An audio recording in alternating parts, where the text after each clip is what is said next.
민중기 특별검사가 최근 특검팀을 둘러싼 논란에 대해서 직접 입장을 표명했습니다. 민특검은 미공개 정보 이용 주식 거래 의혹에 대해선 논란에 죄송하다면서도 위법 사항이 없다고 강조했습니다. 취재기자 연결해서 자세한 내용 들어보겠습니다. 임혜진 기자. 네, 김건희 특검 사무실 앞입니다. 네, 민중기 특검 최근 불거진 의혹에 대해서 입장을 직접 냈죠. 네, 민중기 특검은 오늘 언론 공지를 통해 자신을 둘러싼 주식 거래 논란에 대해 직접 사과했습니다. 민 특검은 먼저 특검 조사 이후 숨진 양평군 공무원에 대한 애도로 오늘 뗐습니다.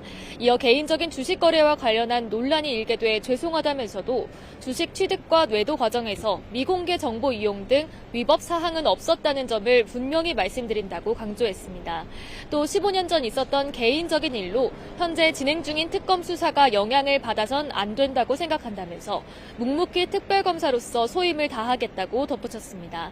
앞서 민특검은 부장판사 시절 동문이 대표로 있는 회사 주식 거래를 통해 억대 수익을 받는데 지인을 통해 미공개 정보를 입수한 게 아니냐는 의혹이 제기됐습니다.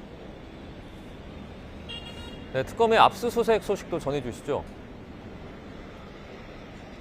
네, 김건희 특검팀은 오늘 오전부터 김승희 전 대통령실 의전 비서관의 자녀 학교폭력 무마 의혹과 관련해 압수수색을 벌이고 있습니다.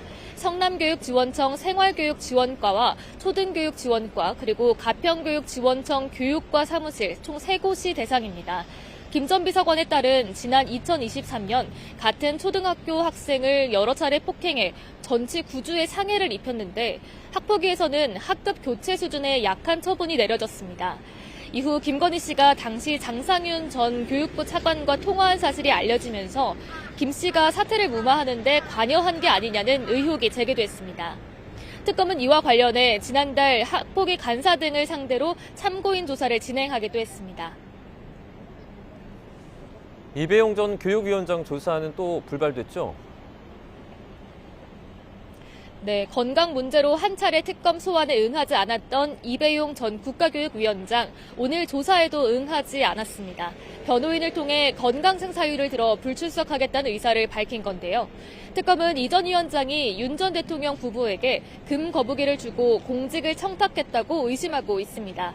이 전 위원장 조사 이후 이 전 위원장의 비서 박모 씨를 소환할 예정이었던 만큼 수사에도 차질이 불가피할 거로 보입니다.